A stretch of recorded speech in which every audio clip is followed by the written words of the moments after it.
ఇప్పటికి మనకు ఈ జన్మలో దొరుకుతుంది 21 సంవత్సరాల ప్రాణం అంటే కోపం అంతా ఉండేది మాట. జ్ఞానంలో రాగానే ఫస్ట్ చేంజ్ చేసేది నాకు నాన్నగారితో మాట్లాడాను. నాన్నగారు ఉంటాడు అంతేనా పెద్ద బిడ్డ 21 సంవత్సరం అంటే చాలా సారీ అడిగేసి ఇప్పుడు బెస్ట్ ఫ్రెండ్ లాగా ఉంటాం మాట్లాడతాం. నేను ఇంకా వెళ్తున్నాను, డాడీ ఇంకా యంగ్ 73 సంవత్సరాలు కానీ ఇలా పరిగెడతారు కదా 16 సంవత్సరాలు అబ్బాయి ఇలా పరిగెడతారు. స్పోర్ట్స్ ప్లేయర్ తను కూడా ఫుట్బాల్ ప్లేయర్ నాన్నగారు కూడా. అయితే ఇది చేంజ్ చేసుకున్నాను 21 సంవత్సరం అంటే కోపము ఇంకేం చేయకుండా మెల్లి స్టార్ట్ చేశాను. స్టార్ట్ చేసిన తర్వాత కొంచెం పూర్వ జన్మలో ఏదో కొంచెం వచ్చేది. అయితే చిన్నప్పుడు ఏంటి ఏదంటే నాకు ఆత్మలు కనబడేది. ఆత్మలు అంటే భూత ప్రేతాలు అంటారు కదా కనబడేది. అయితే నేను ఉర్దూ అంటే చదివేవాడు అనమాట. అయితే తెలుగు బ్రాహ్మణ్స్ యాక్చువల్లీ లోకీపూర్ హైదరాబాద్ పుట్టేవాడు, హైదరాబాద్లో ఉండేవాళ్ళు. అయితే ముందు ఫిలిమ్స్ వచ్చేవి కదా దాంట్లోనే ఫస్ట్ ఉర్దూలో పేరు వచ్చేది. ముందు పాత సినిమాలు మీరు చూస్తుంటారు ఉర్దూలో పేరు వచ్చింది, దాని తర్వాత హిందీలో వచ్చింది. చిన్న పిల్లలంటే నేను ఉర్దూలో పేరు చదివేవాడు. ఇంట్లో ఉర్దూలో వచ్చింది చిన్న పిల్లలు ఖురాన్ చదివేవాడు అండి ముస్లిమ్స్. అయితే ఇంట్లో వాళ్ళ ఇంటి వంట లేదు అంటే ఇదేంటి రోగం అని వాళ్ళు పెద్ద పెద్ద గుడికి ఇక్కడికి దగ్గర పట్టుకుని వాళ్ళు అన్నారట దేవుడు అన్నీ ఇక్కడ వదిలేడు. లాస్ట్ మస్జిద్ పట్టుకుని అయితే వాళ్ళు అన్నారట ఈ అల్లాకా బందా నేను చూడదాను. ఇంట్లో పెద్ద అబ్బాయి మా మమ్మీ అంటుంది అందరూ 9 నెలలు తర్వాత పిల్లలు కొడతాను, నేను 10 నెలల తర్వాత కొట్టానట. 1 మంత్ ఎక్స్ట్రా కడుపులో ఉన్నానని మా మమ్మీ ఎప్పుడు చెప్తారు. అయితే ఒక అస్ట్రాలజీ దగ్గరికి వెళ్తే ఆ అస్ట్రాలజీ అన్నారట మీరు ఈ ఊరు తెలిసి పూర్వ దిశలోని సముద్రం పక్కన ఏ ఊరు ఉంటుంది అక్కడికి వెళ్తే పాత నెమ్మది అంతా పోతుంది అని చెప్పారట. అయితే అక్కడి నుంచి ఒడిశా వచ్చారు. ఇప్పటికీ ఆ ఒడిశాలోనే ఉన్నాం. ఇంట్లో వాళ్ళు 7 నెలలు హైదరాబాద్లో ఉంటారు, 5 నెలలు బరకం ఇప్పటికి. అయితే మమ్మీ ఏంటంటే మళ్ళీ వెళ్తే ఏమని అప్పటి నుంచి ఇప్పుడు దాకా ఇదే రావడం ఆంధ్ర 30 సంవత్సరాల తర్వాత ఆంధ్ర రాలేదు నేను. ఇప్పుడు హైదరాబాద్ కూడా మమ్మీ చెప్పింది అక్కడికి వెళ్ళొద్దు అని. హైదరాబాద్ ఏంటి వచ్చాము ఇక్కడికి, నేను హైదరాబాద్ వెళ్ళదు. అందరూ అక్కడ ఉన్నారు, మామయ్య చిన్న అందరూ 100 అందరూ అక్కడ ఉన్నారు. ఫోన్లో మాట్లాడడం కానీ హైదరాబాద్ వెళ్ళవద్దు. ఇప్పటికీ మమ్మీ చెప్పింది కాకినాడ వెళ్తాం సేవ చేసి వస్తాం కానీ హైదరాబాద్ నా మీద ఒట్టు ఇప్పుడు కూడా ఒట్టేసి పంపించింది మాట. అలా 11 సంవత్సరాలు సమర్పిత అయిన తర్వాత ఇంటికి వెళ్ళలేదు. ఈ సంవత్సరమే చెల్లికి కొంచెం సీరియస్ అయిపోగానే 2 రోజులు చూడడానికి వెళ్ళింది. అలా మెల్లి అయిన తర్వాత బాబాతో అనుభవం కొంచెం పెద్దవాళ్ళతో. దాని తర్వాత ఏ సెంటర్లో ఉన్నానో అక్కడి పేరుకి షీల్డ్ ఇవ్వదు అనేది ఆ సేవ చేయలేదు. నార్మల్గా ఏంటంటే అక్కడికి సేవ చేస్తాను. కానీ నా అదృష్టం ఇంత పెద్దది ఇలా దిగి సేవ అంటే అన్నీ చేస్తాను, స్నానం తప్ప అన్నీ నేను చేస్తాను. అక్కడికి సూరజ్ భాయ్ ఉంటారు కదా, నాకు ఎప్పుడు పేరెంట్ ప్రొఫెసర్ సాబ్ అని అంటారు ఇప్పుడే ఆప్కా పార్టీ అలాగే యజ్ఞం ఆ పార్టీ ఎవరు లేదు అక్కేలే చేస్తారు కదా. మనకు అన్నీ చేయడం అంటే ఎవరికి ఆ మౌకా దొరకలేదు, నీకు దొరికిన చాలా అదృష్టవంతులు. అక్కయ్య కూడా నాకు పేరెంట్ పిల్లలు నాకు పాప అని పిలుస్తారు. పాప లేకపోతే కాక, పంజాబ్లో పాప అంటే అన్నయ్య, కాక అంటే చిన్న పిల్లలు. సో నాకు నా పేరెంట్ ఎప్పుడూ పిల్లలు. ఎక్కువ కోపం వచ్చింది మాట వినలేదంటే అప్పుడు సంతోషాన్ని పిలుస్తారు. లేదంటే ఈ 11 సంవత్సరాలు 2 సార్లు 3 సార్లు పేరు విన్నాను నా పేరు. ఇది ఎప్పుడు పేరెంట్ పిల్లలు అంతే. ఎవరు చేతిలో మెడిసిన్స్ తీసుకోరు, ఎవరు చేతిలో భోజనం చేసుకోరు, బాత్రూంలో కూర్చోబెట్టాలంటే కూడా నా తప్ప అంటే అంత బాబా నిన్ను చేయించారు. నేను జ్ఞానం వస్తే ఇప్పుడే ఒకే సంకల్పం ఉండేది, నేను బ్రహ్మబాబాకి చూడలేదు, ఏ దాదీకి చూడలేదు. ఎందుకంటే 2012లో వచ్చాను. దాది ఏది దాది జానకి, దాది గుర్జా దాది, దాది రతనముని, దాది ఈశ్వర్ దాది, మనకు తప్ప ఎవరికి చూడలేదు. ఏదో ఒకటి ఆందోళన ఉండేది, బాబాకి చూడలేదు, దాదికి చూడలేదు. అయితే అప్పుడు ఒక రోజు పడుకున్న ఒక కళ వచ్చింది, బాబా లేకపోతే బాబా తనకు సేవలు చేయగలరు అని ఒక కళ వచ్చింది. బాబా తన సేవ, బాబా లేని సేవలు. బాబా పాలనలో మా దీది పెరిగేది. మా దీది 15 సంవత్సరాలు దీది బాబా నుంచి మా దీది పాలన ఇచ్చారనమాట. వాళ్ళకి సేవ దొరికిందంటే ఈక్వల్ టు బాబా కదా. బాబా పాలన దీదికి దొరికింది, దీదికి సేవ చేస్తే ఆ పాలన నాకు దొరుకుతుంది కదా. అలాగ వచ్చింది. బాబా ఇప్పటికీ నడిపిస్తూనే ఉన్నారు. అక్క పెద్ద దీదికి సేవ చేయడం అంటే అక్కడ అన్ని రవ్వులు లేదు.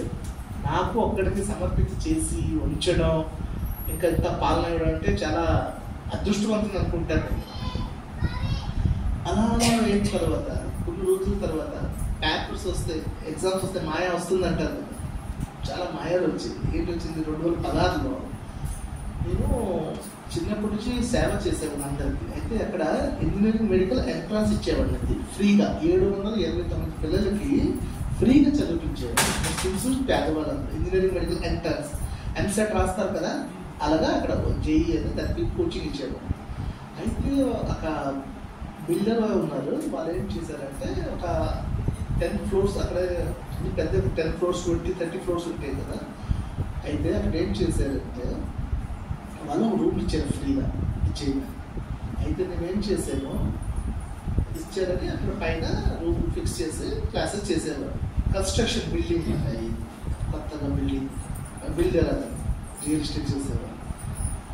2016 5 జనవరి అక్కడ ఢిల్లీలో తెలుసు చలికాలం, చాలా చలి బాగుంటుంది. సాయంత్రం క్లాస్ చేసి లైట్ ఆఫ్ చేసి జారిపోయారు. అక్కడ 6 అంతస్తుల నుంచి కింద జారిపోయింది. ఈ కోలర్ బోన్ ఫ్రాక్చర్ అయిపోయింది. నేను శరీరం ఏంటి అవ్వదు.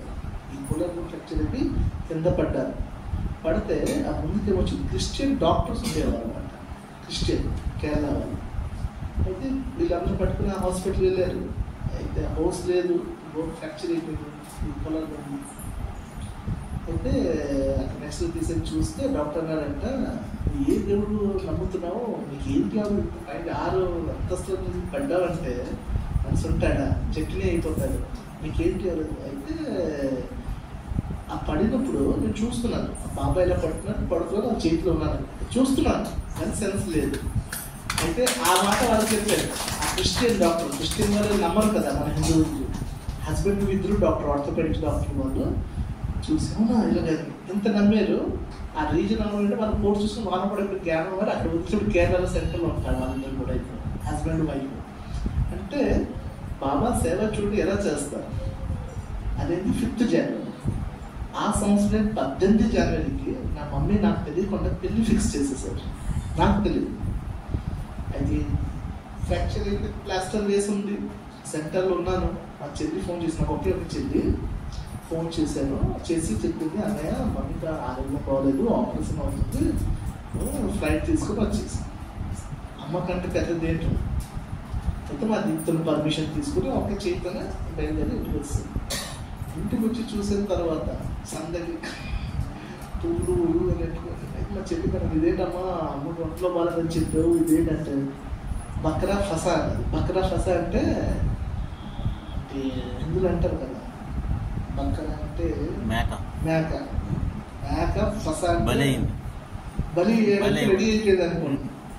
మేక బలి చేయడం ఇది చాలా ఏడ్చాను ఆ రోజు. బాబా నీ జ్ఞానంలో తెచ్చి పవిత్రమైన జీవనం ఉంటాను, కుమార్ జీవనం ఇదేంటి పెట్టే పేపర్, చాలా ఏడ్చాను. మమ్మీకి చెప్పాను, మమ్మీ ఎందుకు ఎలా చేస్తున్నావు, అర్థం చేసుకో లేదు అందరూ పిలిచి పెళ్లి కార్డు పేరు రాసి పిలిచి అన్నీ అయిపోయింది. ఇంట్లో పెళ్ళి అవడమే ఉంది, ఏం చేస్తాం అర్థం అంటే ఫస్ట్ కానీ బాబాకి చెప్పాను, బాబా ఇది ఏంటి నాకు 4 రోజులు తిరిగి లేదు ఇంట్లో, అక్కడ ఒకే రూమ్లో ఉండి అంటే చెప్పలేకపోయిన బాధ కూడా చెప్పాను, వెళ్ళలేము చెప్పలేము అలా అయితే ఒక ఐడియా వచ్చింది. ఏంటి ఐడియా వచ్చిందంటే మా మామ తాలూకా ఒక అబ్బాయి ఉన్నాడు సుధా అని, నాకంటే 14 సంవత్సరాలు చిన్నవాడు. వాడు సింగపూర్లో ఇంజనీర్. వాళ్ళ అమ్మ నాన్నకి ఇంకా హార్ట్ ప్రాబ్లం, ఇప్పుడు చనిపోతామేమో అని అబ్బాయిని పిలిచి ఇంట్లో పక్కన పెట్టుకొని దుకాణం పెట్టాను అన్నమాట. వాడు పాపం అలాగే విచ్చిపోయి ఉన్నాడు. అని చెప్పాను, సుధా మంచి నీతో చేసుకోను, నీతో సన్యాసి చేయను, నువ్వు అమ్మాయి చేసుకుంటావు అంటే ఏంటి బాగుంటుంది కదా, ఏంటి బాగుంటుంది అంటున్నావు అర్థం చేసుకోరా అని చెప్పాను. సరే అన్నాడు. అయితే ఈ అమ్మాయితో నాకు పెళ్ళి అవ్వడానికుందో తను ఒరాకలోని విజయవాడలోనే పెద్ద పోస్టులు ఉండేది. అప్పుడు కన్విన్స్ చేశాడు, నేను సన్యాసి జీవనం ఈ లైన్ లేదు, నాకు బలవంతంగా మమ్మీ వాళ్ళు కన్విన్స్ చేసి నాకు తెలియదు జ్ఞానం ఉన్నాను. తన తర్వాత సరే పెళ్లి చేసుకున్నాను, పిల్లలు అయిన తర్వాత నేను కూడా జ్ఞానంలో నడుస్తాను చెప్పి ఇంకేంటి. దాని తర్వాత వాళ్ళ అమ్మగారు ఉన్నారు, వాళ్ళు జ్ఞానం ఇస్తే వాళ్ళు చాలా బాగా నచ్చింది. ఏం చేస్తాను బాబా ఏదో ఒక ఐడియా అయ్యి మమ్మీ దగ్గరికి వెళ్ళి చెప్పాను, మమ్మీ నా లైఫ్ లాంగ్ సుఖం నీకు కావాలా, కొంచెం రోజు సుఖం కావాలా? మనకు ఎగ్జాంపుల్ చెప్తాను. నేను ఎడ్యుకేటెడ్, తను ఎడ్యుకేటెడ్ నేను మిడిల్ క్లాస్ ఇంట్లో అంటే బ్రాహ్మిన్స్ పురస్కారం చేయడం అంత పెద్ద దుఃఖాలు కాదు. పెళ్లి చేసిన తర్వాత దాన్ని బాగా చూసుకున్నాను అనుకో, నువ్వు అంటావు పిల్లలు చూసుకున్నాడు అమ్మ నాన్న చూడడు అంటావు. నీకు చూసాను అనుకో, తను అంటే వాళ్ళ అమ్మ నాన్న చూసుకుని నాకు చూడదు. మీ ఇద్దరు నాది చట్నీ అయిపోతుంది, కొబ్బరికాయ చట్నీ చేసేస్తారు ఇద్దరు కలిసి. అయితే మమ్మీ లేదు అలాగే అంటే అవకాశం గ్యారెంటీ ఇస్తావా అని అన్నా. లేదు అయినప్పుడు పెద్ద అయితే ఫిక్స్ అయిపోయింది పెళ్ళి. ఇప్పుడు 18 జనవరి బాబా అభ్యర్థి రోజు, పెళ్లి రోజు కూడా చూడండి. 18 జనవరి అభ్యర్థి రోజు చెప్పాను, మమ్మీ కన్విన్స్ చేశాను. మమ్మీ లైఫ్ లాంగ్ ఖుషీగా ఉంటావా, లేకపోతే కొంచెం ఇప్పుడు చేసేస్తా ఖుషి, నా తర్వాత కష్టం, అది తిడుతుంది కొడుతుంది, అప్పుడు అప్డేట్ చేస్తావు. ఎందుకంటే ఎడ్యుకేషన్ చాలా పెద్ద పోస్టులు తను ఉందంటే ఇంట్లో పని చేయరు కదా. అంటే ఇవాళ ట్రెడిషనల్ అంటే ఫీల్ అవ్వకూడదు మీ అందరూ పేరెంట్స్. బట్ ఇవాళ రేపు పిల్లలు చదువుకున్న తర్వాత వాళ్ళది ఈగో, యాటిట్యూడ్, బిహేవియర్ అన్నీ వేరే ఉంటాయి కదా. వాళ్ళ లైఫ్ వేరే ఉండడం, వేరే చేయడం. తను కూడా చాలా పెద్ద పోస్ట్, ఒరాకల్ కంపెనీలోనూ సీఈఓ ఉండేది. ఇప్పుడు జపాన్లో ఉన్నారు వాళ్ళు, ఒసాకాలోని. అప్పుడు విజయవాడలోనే ఉండేవారు, నేటివ్ విజయవాడ వాళ్ళు. అయితే చెప్పాను రిక్వెస్ట్ చేసి, అయితే మేము ఏం చేస్తాం పెళ్లి ఫిక్స్ అయిపోయింది కానీ సుధా ఉన్నాడు, సుధాతో తను పెళ్లి చేసేద్దామా. అయితే సరే అని చెప్పి వాళ్ళిద్దరు పెళ్లి చేసి అప్పటి నుంచి ఇప్పుడు దాకా మన ఇంటికి వెళ్ళలేదు. వాళ్ళిద్దరు సుధాకి వాళ్ళకి పెళ్ళి అయింది. జపాన్ ఉన్నారు, ఇద్దరు కలవలు పిల్లలు. వాళ్ళు ఎంత బాగా ఉన్నారు, జ్ఞానంలో కూడా ఉన్నారు. ఇప్పుడు పిల్లలు పుట్టిందంత కలవలు. వాళ్ళ ఫ్యామిలీ ఇప్పటికీ నాకు అంటారు, ఆ సంతోషం నుంచి మాకు ఇలాగా అదృష్టం అల్లుడు దొరికాడు, ఇది దొరికాడు. అలా చేసి డ్రామా నుంచి బయలుదేరనమాట. అంటే బాబా చూడండి, మీ నిశ్చయం ఉందంటే బాబా టెస్ట్ పెడతారు. కానీ నిశ్చయం ఉందంటే అక్కడి నుంచి విజయప్రాప్తి కూడా ఉంది. వాళ్ళిద్దరు పెళ్లి చేసి నేను అక్కడి నుంచి వచ్చేసాను. నేను చెప్పేది ఏంటంటే బాబా పైన మనకి నమ్మకం ఉందనుకోండి, నిశ్చయం ఉందనుకోండి, ఏ పేపర్ వచ్చినప్పుడు మనం పాస్ అవుతాం. ఇది చూడండి ఎంత పెద్ద పేపర్. ఇటువైపు చేయి ఇరిపోయింది, ఇటు టెన్షన్, ఇటు సెంటర్లో ఉన్నాను నేను. సెంటర్లో వాళ్ళకి తెలియదు, మా అమ్మకి బాగోలేదని చెప్పగానే వచ్చాను. వాళ్ళకి తెలియదు, వాళ్ళకి చెప్తే ఇంకా చికాకు అయిపోతారు. అంత పెద్ద పేపర్. అలాగే మైండ్ బాబా టచ్ చేసి వాళ్ళకి పెళ్లి చేసి వచ్చాను. అలా మన లైఫ్లో కూడా చాలా పేపర్స్ వస్తుంటాయి ఏదో రకంగా. మనం ఏం చేస్తాం, ఆ పేపర్లో పజల్ అయిపోతుంటాం అన్నమాట. ఆ పేపర్కి ఫేస్ చేయాలి. బాబా అంటారు కదా, సామ్నా కర్ణకి శక్తి అని ఉంటుంది కదా. మనం సామ్నా చేసామనుకోండి లైఫ్ ఇంకా బాగవుతుంది. అలాగే వచ్చిన తర్వాత ఢిల్లీలో ఉన్నప్పుడు పెద్ద ఢిల్లీలో దాది గుల్జార్ దాది ఉన్నారు. అయితే బాబా వస్తున్నారు అంటే ఎంత పెద్ద మనం ఉండేది వెళ్ళి అతను కలుద్దామా, మనకి సేవ చేద్దామా. చూడండి సంకల్పం శక్తి ఎంత ఉంటుంది. అయితే నేను వెళ్ళాను, వెళ్ళి మా అక్కయ్య చెప్పాను, ఇది మా సెంటర్ నుంచి 90 కిలోమీటర్లు అనమాట. ఓఆర్సీ పేరు వినుంటారు మీరు, Om Shanti retreat centre, mini Mount Abu అంటారు దానికి. ఓఆర్సీ పేరు వింటారు, హర్యానాలో ఉంది ఓఆర్సీ పేరు కదా. ఓఆర్సీ వినుంటారు చాలా. అంటే మౌంట్ అబు తర్వాత అదే సెకండ్ ఢిల్లీ వెళ్ళారా.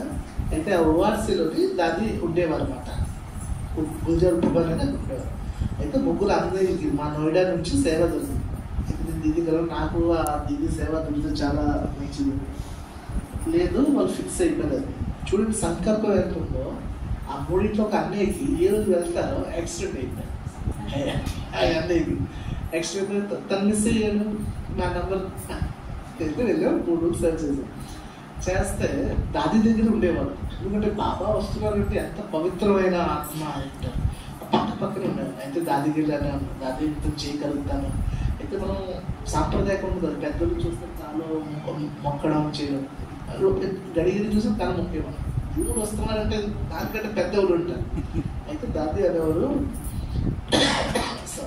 నువ్వు ఏ లోకంలో ఉన్నావు, మనం బీకేస్లో కాలు మొక్కడం సిస్టమే లేదు. అందరూ ఆత్మ కదా. లేదు నేను ఇంట్లో దేవుడు వస్తున్నారు, ఇది ఎందుకు అలా సంకల్పం చేస్తున్నాం. దేవుడు మన గురించి వస్తున్నాడు, మనతోనే ఉన్నాడు. అయితే నాకు చేయి కలపండి అని చెప్పి నాకు చేయి కలిపేవారు. నాకు దాది అందరూ కలిపేవారు, నాతో కలిపేవారు కాదు. లోపలికి ఏదో కోపం వచ్చేది, ఏం చేశాను, చేయి కలపమంటే వద్దంటున్నారు.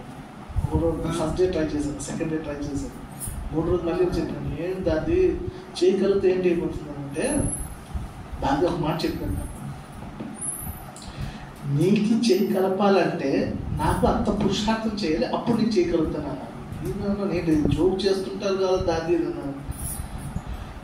దాది అన్నారు, లేదు నువ్వు ఎంత పవిత్రమైన ఆత్మాస్వామి అయితే నేను కలపాలి అని అంటే నేను ఇంకా నేను పురుషార్థం చేస్తున్నాను, బాబా వద్దన్నారు కలపడానికి అని చెప్పారు. అయితే నాకు ఇంకా కోపం వచ్చింది. బాబా తక్కువ ఉంది అని గురించి కలపటం అంటే బాబా స్వయం వాళ్ళ ఇంట్లో వస్తున్నారు, దానికంటే పెద్దది కావాలన్నా. 4th డే సేవ్ అయిపోయి రిటర్న్ వెళ్ళినప్పుడు దాన్ని పిలిచారట. సంతోష్ ఎక్కడ పిలిచారంటే ఇచ్చి నాకు గిఫ్ట్లు అని ఇచ్చారు.